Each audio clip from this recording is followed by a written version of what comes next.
Ал енді салып жатқан етімізді көрейік. Қолымыздың майы есіктің сыртына да жағылып қапты. Жарайды, ол сүртіліп кетіледі.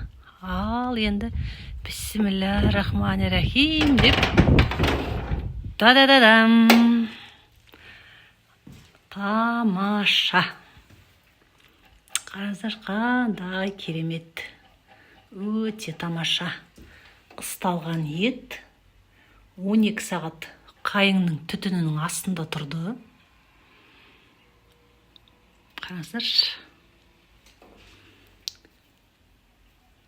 Вяленый етке ұқсайды, бірақ бұл ысталған ет. Тамаша. Қызарып, түрлері өзгеріп осындай міне.